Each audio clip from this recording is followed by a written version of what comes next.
Hello friends, welcome back to my channel GK GS for all. Friends, आज मैं बात करूंगा ब्रिटिश ईस्ट इंडिया कंपनी के बारे में। तो चलिए फ्रेंड्स शुरू करते हैं। आप रेडी हो जाइए पेन और पेपर के साथ। जहां पे भी जो महत्वपूर्ण पॉइंट लगे, जो डेट लगे, उसको राइट डाउन कर लीजिए। वो आपके एग्जाम्स के लिए काफ़ी बेनिफिशियल होगा। तो चलिए फ्रेंड्स शुरू करते हैं ब्रिटिश ईस्ट इंडिया कंपनी के बारे में। तो चलिए इसका पृष्ठभूमि में जाते हैं। हम लोग शुरू में जाते हैं कि कैसे British east India company India में पैर पसारी, उसकी नींव कहाँ से पड़ी। तो देखते हैं हम लोग 1578 ईस्वी में सर फ्रांसिस ड्रेक नामक एक अंग्रेज नाविक ने जो समुद्री मार्ग से पृथ्वी की परिक्रमा करने निकला था। कौन निकला था? सर फ्रांसिस ड्रेक नामक एक व्यक्ति अंग्रेज था जो 1578 ईस्वी में समुद्री मार्ग से पृथ्वी की परिक्रमा करने निकला था।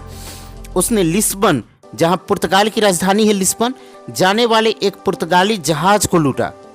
क्या किया था फ्रेंड्स कि 1578 ईस्वी में सर फ्रांसिस ड्रेक नामक एक अंग्रेज नाविक ने जो समुद्री मार्ग से पृथ्वी की परिक्रमा करने निकला था, लिस्बन जाने वाली एक पुर्तगाली जहाज को लूटा।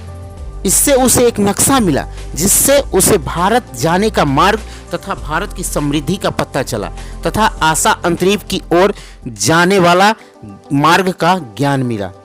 तो चलिए फ्रेंड्स हम लोग फिर से पॉइंट पे आते हैं। ये तो बेसिक हो गया कि कहाँ से पता चला, उसको कैसे पता चला। तो उसने पुर्तगाली जहाज को लूट लिया था अंग्रेजों ने, और फिर वहाँ से उसको सारा चीज़ इधर का पता चला। 31 दिसंबर 1600 ईस्वी को ब्रिटिश ईस्ट इंडिया कंपनी की स्थापना हुई थी फ्रेंड्स। यानी 31 दिसंबर 1600 ईस्वी को ब्रिटिश ईस्ट इंडिया कंपनी की स्थापना हुई थी। महारानी एलिजाबेथ द्वारा कंपनी को एक चार्टर दिया गया। वो क्या था? 1600 ईस्वी में ब्रिटेन की महारानी के द्वारा कंपनी को पूर्वी देशों के साथ व्यापार करने के लिए 15 वर्षों के लिए एक चार्टर दिया गया। कंपनी की देखरेख गवर्नर इन काउंसिल करता था। माने कंपनी का जो ईस्ट इंडिया कंपनी जो था उसका देखरेख कौन करता था? Governor in council. Captain Hawkins का भारत यात्रा। ब्रिटेन के सम्राट जेम्स प्रथम तथा महारानी एलिजाबेथ भी कंपनी के हिस्सेदारों में थी। ईस्ट इंडिया कंपनी के हिस्सेदारों में व्यापारिक रियायतें प्राप्त करने के लिए हेक्टर नामक जहाज पर कैप्टन हॉकिंस 1608 ईस्वी में सूरत आया। कब आया था? 1608 ईस्वी में। हॉकिंस ने जहांगीर के दरबार में जाकर फारसी भाषा में बात की तो जहांगीर उससे प्रभावित होकर उसे इंग्लिश खां की उपाधि दे दी तथा 400 मनसब भी दिया, लेकिन कारखाना खोलने को मना कर दिया। फिर सर टॉमस रो भी जहांगीर से मिन्नत की, पर फिर जहांगीर ने मना कर दिया। उसी समय शाहजहां गुजरात का शासक बना था और उसने कारखाना खोलने की अनुमति दे दी। इसी क्रम में 1608 ईस्वी में सूरत में अंग्रेजों की पहली कोठी यानी कि पहली फैक्ट्री स्थापित हुई। दूसरी कोठी आंध्र प्रदेश के मुसलीपट्टनम में 1611 ईस्वी में खुली। फ्रेंड्स, अस्थाई कोठी की बात करें तो 1613 ईस्वी में जहांगीर ने एक आज्ञा पत्र जारी करके अंग्रेजों को सूरत में अस्थाई कोठी स्थापित करने की अनुमति दे दी। यूँ दूसरी भाषा में कहें फ्रेंड्स तो क्या हुआ था?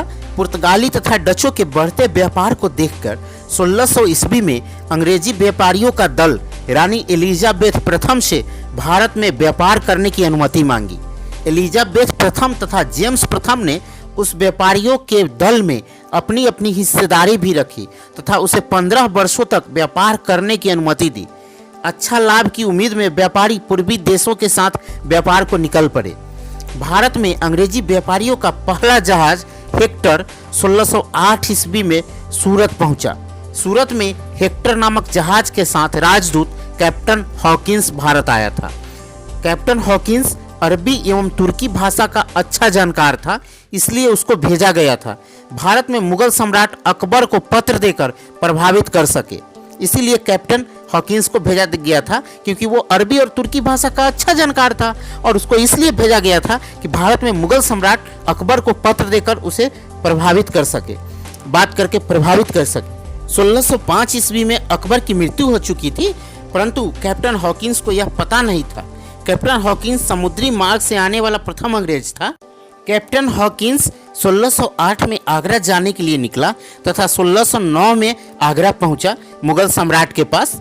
आगरा पहुंचकर जहांगीर से मुलाकात किया, परंतु खत जो महारानी एलिजाबेथ प्रथम का था, जो लाया था वो हॉकिंस, वह जहांगीर के नाम नहीं था, वो तो अकबर के नाम था ना। जहांगीर को अकबर के नाम का खत देखकर खुशी हुई, परंतु वह असमंजस में पड़ गया कि अनुमति दिया जाए या नहीं दिया जाए, क्योंकि हाल में ही पुर्तगालियों से भयंकर युद्ध भी हुआ था। ये सब देख के उसका मन नहीं कर रहा था कि अनुमति दे। अंततः वो अनुमति भी नहीं दे रहा था, लेकिन लास्ट में क्या किया कि ये शाहजहां ने गुजरात में अनुमति दे दिया व्यापार करने के लिए। इसी क्रम में 1608 में सूरत में अंग्रेजों की पहली कोठी स्थापित हुई। दूसरी कोठी आंध्र प्रदेश के मुसलीपट्टनम में 1611 ईस्वी में खुली। और फिर अस्थाई कोठी की बात करें, अंग्रेजों की अस्थाई कोठियों की, तो 1613 ईस्वी में जहांगीर ने एक आज्ञा पत्र जारी करके अंग्रेजों को सूरत में अस्थाई कोठी स्थापित करने की अनुमति भी दे दी। बाद में पहले ना नुकर करता था जहांगीर की, नहीं देंगे अनुमति, लेकिन बाद में उन्होंने भी दे दिया। सर टॉमस रो का जहांगीर के दरबार में आगमन कैसे हुआ? ब्रिटेन के सम्राट जेम्स प्रथम का राजदूत सर टॉमस रो 1615 में जहांगीर के दरबार में आया तथा 3 वर्ष यहीं रहा। इसका उद्देश्य व्यापारिक संधि कराना था। धीरे धीरे यह साम्राज्य के सभी भागों में व्यापारिक कोठियों स्थापित करने की अनुमति ले लिया। क्या किया कि सर टॉमस रो 3 वर्ष यहीं रहा जहांगीर के दरबार में, और धीरे धीरे क्या किया कि वो भारत में ब्रिटिश साम्राज्य के सभी भागों के लिए व्यापारिक कोठियों का स्थापना करने की अनुमति ले लिया। मैग्ना कार्टा या महाअधिकार पत्र की बात करें तो 1717 ईस्वी में जॉन सुमरीन का शिष्टमंडल मुगल सम्राट फर्रुखसियार के दरबार में पहुंचा। इस शिष्टमंडल का एक सदस्य विलियम हैमिल्टन था, जो कि चिकित्सक था। विलियम हैमिल्टन क्या था? चिकित्सक था। जो फर्रुखसियार के दरबार में जो दल पहुंचा था, उसमें एक जो सदस्य था, मेंबर था, वो उसका नाम था विलियम हैमिल्टन, अंग्रेज जो था, और वो पेशे से डॉक्टर था। उसने क्या किया कि फर्रुखसियार की बहन को कोई गंभीर बीमारी हुई थी, उसकी बहन का इलाज कर दिया और ठीक कर दिया। फर्रुखसियार ने प्रसन्न होकर 1717 ईस्वी में कंपनी के नाम एक फरमान जारी किया, जिसे कंपनी का मैग्ना कार्टा या महाअधिकार पत्र कहा जाता है। मैग्ना कार्टा के फरमान क्या थे उसको देखते हैं हम लोग, और वो जैसे बहुत सारा उसमें पॉइंट है। तो मैग्ना कार्टा के फरमान थे, 1717 के फरमान में अंग्रेजों को 3000 वार्षिक कर के बदले अंग्रेजों को बंगाल में मुक्त व्यापार की अनुमति दिया जाए। मतलब अंग्रेज क्या देंगे? 3000 वार्षिक कर देंगे और उसके बदले बंगाल में मुक्त व्यापार, फ्री ट्रेड की अनुमति दे दी गई। उसके बाद क्या हुआ? किराए पर कलकत्ता के आसपास की जमीन दिया जाए। यह भी मैग्ना कार्टा में आदेश था, फर्रुखसियार ने आदेश दे दिया था, अंग्रेजों को किराए पर कलकत्ता के आसपास की जमीन दी जाए। फिर क्या था? तीसरा पॉइंट था, हैदराबाद में पहले से मिली चुंगी की छूट कायम रहे। जो पहले से हैदराबाद में चुंगी में छूट मिली थी टैक्स में, वो कायम रहे, और 10,000 रुपये वार्षिक कर के बदले उन्हें चुंगी देने से छूट मिले। मतलब एक बार एक मुश्त 10,000 रुपया वार्षिक कर दे दे अंग्रेज, और उसके बाद उन्हें चुंगी देने से, कर देने से छूट मिले। ये सब था उसमें। उसके बाद बम्बई में कंपनी द्वारा ढाले गए सिक्कों को संपूर्ण राज्य में चलाने की अनुमति मिली। क्या मिली? कि बम्बई में कंपनी द्वारा ढाले गए, ईस्ट इंडिया कंपनी द्वारा ढाला गया जो सिक्का था, उसको संपूर्ण राज्य में चलाने की अनुमति भी लिया इन्होंने।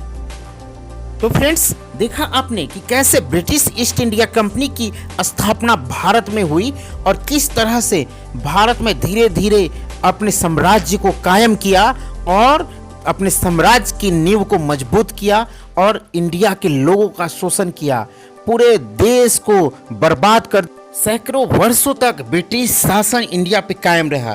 तो फ्रेंड्स, अगर ये जानकारी आपको अच्छी लगी हो ना, तो आप अन्य लोगों तक इसको शेयर करें और वीडियो को लाइक करें। अगर आप YouTube पे मेरे वीडियो को देख रहे हैं तो मेरे channel GK GS for all को अभी तक सब्सक्राइब नहीं किए हैं तो सब्सक्राइब कीजिए। अगर आप फेसबुक पे देख रहे हैं तो फेसबुक पे जो पेज है जीके जीएस फॉर ऑल का, उस पेज को लाइक करें। Thanks for watching and thank you very much.